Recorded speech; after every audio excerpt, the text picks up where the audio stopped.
देखो, सबसे पहली बात हमारी कमजोरी क्या है? हम परेशान हो जाते हैं।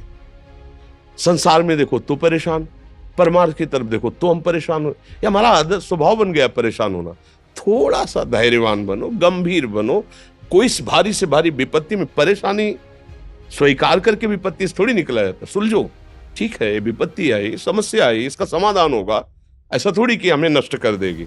अगर अभी हमारी बड़ी हानि हो जाती है, हम कल इससे बड़ा लाभ प्राप्त कर सकते हैं। हमको एकदम बिल्कुल गंभीर रहना है, इतने कमजोर नहीं बन जाना। अब वो गए तो क्या होगा, अब वो वस्तु गई तो क्या, पद गया तो क्या होगा। प्रयास किया था, ये पद मिला था, इससे बड़ा पद प्राप्त करूंगा, मैं इससे बड़ा महान बनूंगा। ठीक है, एक बार गिर गया, गलती हो गई, दंड भोगूंगा, फिर इससे ज्यादा संयम में रहूंगा। बिल्कुल मतलब एकदम फ्रेश दिमाग रखना चाहिए। पर अपने लोग क्या है, जरा सी बात में एकदम पचड़ा कर लेते हैं, एकदम कमजोर हो जाते हैं। ये बिल्कुल ठीक नहीं है। हम जीवन भर की यात्रा की बात कह रहे हैं, भारी से भारी कष्ट में भी मुस्कुराना, तो हमें बल मिला है, हमें भगवान की कृपा का दर्शन हुआ है, हमें उनका दुलार दिखाई दिया है। अगर ऐसे तो भाग जाते, फिर परमार्थ में थोड़ी चलना होता है। आज जो आप सुन करके लाभ लेने की चेष्टा कर रहे हो ना, ये केवल प्रवचन नहीं है, ये जीवन है। अगर ये जिए ना होते ना, तो ये इसका प्रभाव नहीं पड़ता, फिर वाणी का प्रभाव नहीं पड़ता। हम इसीलिए कहते हैं, जैसे आप लोग एकदम परेशान हो जाते हैं जब बोलो, क्या हमसे ज्यादा परेशानी होगी? दोनों किडनी खराब, दवाई लाने के लिए पैसे नहीं, पानी रखा है हम उठ के पी नहीं सकते, भीषण शरीर में कष्ट, भीषण बुखार, क्योंकि किडनी फेल, जरा में बुखार, खाने को क्या, रोटी मांग के लाओ। अगर वहां सब्जी मिलती है तो लाल मिर्च ऐसी पड़ के मिलती थी कि वो पा नहीं सकते थे। आप सोचो, पानी लाना है तो मुझे लाना है, पीना है तो मुझे पीना है। अगर मैं हारता तो कहां पहुंच जाता, क्या स्थिति होती? नहीं, मरना है, पर कदम पीछे। कोई दिन ऐसा नहीं जिस दिन सेवा ना की हो, जिस दिन सेवा ना गए हो। गुरु जी की सेवा में जाना है, पहले अपने को स्वस्थ साबित करना है, नहीं वो सेवा नहीं लेंगे।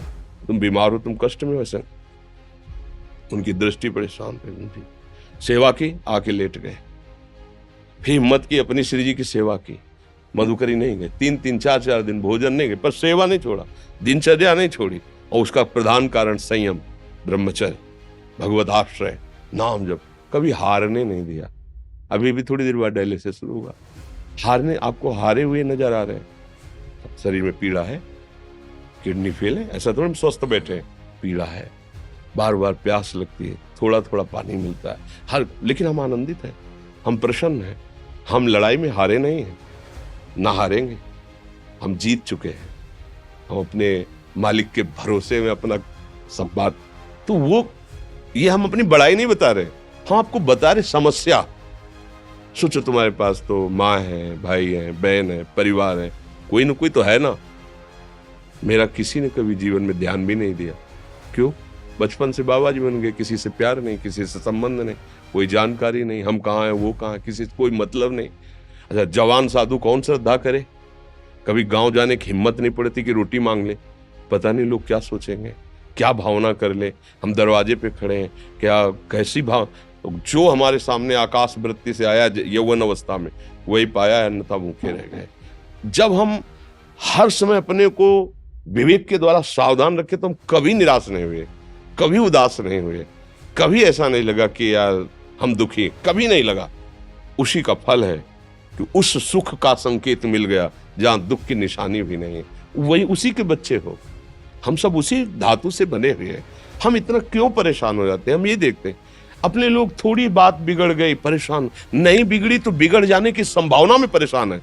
आज सुख है, लेकिन कल सुख छिन जाएगा, तो हम आज के सुख में सुखी ना होकर कल के दुख की आने की संभावना में हम भयभीत हो। मतलब क्या हमारी सोच रह गई?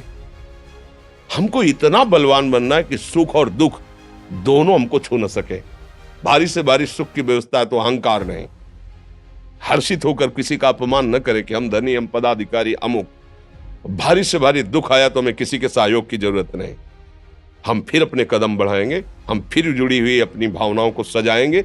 मस्त जीवन, एकदम तुम अविनाशी के बच्चे हो। शेर का बच्चा भेड़ों के बीच में फंसकर म्यों म्यों बोल रहा है, बस अगर दहाड़ना सीख जाए तो कोई भी उसे परास्त नहीं कर सकता। ऐसे भगवद अंश, तू प्रपंच में फंसकर अपने को इतना दीन क्यों देख रहा है? तू ऐसा है कि भगवान के दिव्यास्त्र में भी ताकत नहीं तेरे को मार सके। तू अविनाशी का अविनाशी बच्चा है। विनाशी भोगों को, विनाशी शरीर को मैं मान के इतना भयभीत, इतना दुख ठीक नहीं। ये सबके लिए, केवल एक के लिए नहीं। आप समझो, आप लोग सोचते हैं हम गृहस्थ होकर भला ऐसी स्थिति कैसे।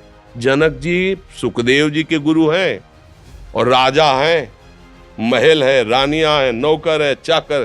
क्या सुखदेव जी जिनके शरीर में लंगोटी भी नहीं है, दिगंबर, परमहंस के गुरु हैं जनक जी जो राजा हैं। समझो, आप ऐसा ना सोचे कि हम नौकरी कर रहे हैं, हम संसार में, हम गृहस्थ हैं, हम आध्यात्मिक की ऊंचाई पर नहीं चढ़ सकते। नहीं, आप एक सरकारी नौकरी या आप किसानी या व्यापार करते हुए आप एक अध्यात्म की ऊंचाई में चढ़ सकते हैं। और अध्यात्म ही है जो तुम्हें इस माया के दुख सुख से ऊपर उठा सकता है। दूसरा, चाहे जितनी संपत्ति आ जाए, आप सुखी नहीं हो सकते। सब देख लो, आंख खोल के देख लो। अध्यात्म ही है जो तुम्हें हर कष्ट सहकर मुस्कुराकर जीने का रास्ता बता देगा कि आप आनंदित हो जाओगे। कुछ नहीं बिगड़ा। अध्यात्म है तो कुछ नहीं बिगड़ा, अध्यात्म नहीं है तो कुछ नहीं बना, कुछ हाथ नहीं लगने वाला।